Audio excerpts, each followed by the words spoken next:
orgoglio diamo il benvenuto a Matteo Cimarotti. Prego Matteo, tutti tuoi.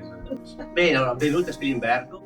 Umido. Insomma, Quel palazzo di facciata anche perché qua a Spilimbergo come adesso è il feudo intatto, però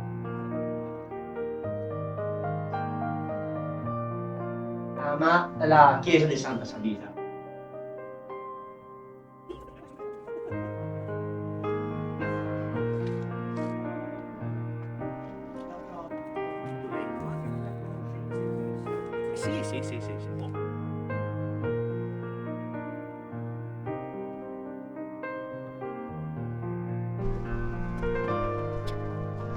Da qua, come vedete,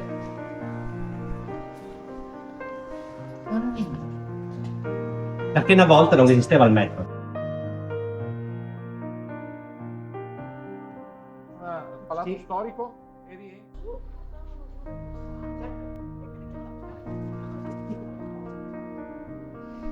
Allora, visto che ci hai informato qua, così pari, in tutti i sensi, sai cos'è quello là? Il reperto storico più vecchio di Spilimbergo è un pluteo. Esatto. Pulino più antico, di certo più prezioso.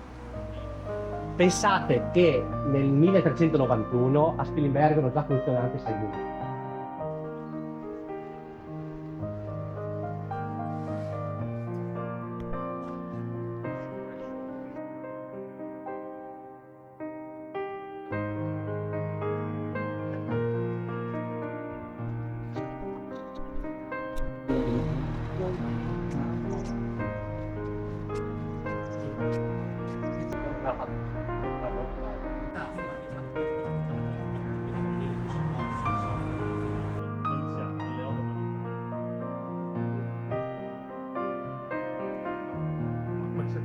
Scusa che ti volevi.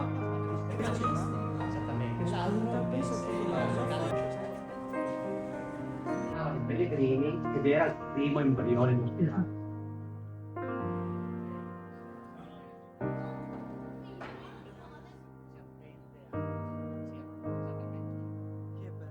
Questa qua è una Madonna del Maestro Pastorutti.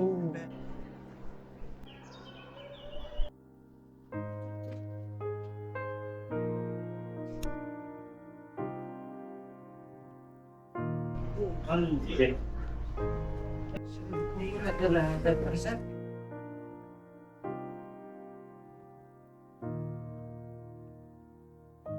È stata demolita. L'occupazione austriaca erano le case spalle con lo specchio. La temperanza, sta mescendo acqua calda e acqua fredda. Quindi queste erano le 4 virtù che dovevano avere i cavalieri. Matteo, grazie. Grazie a voi, è stato un piacere avervi interessati, grazie.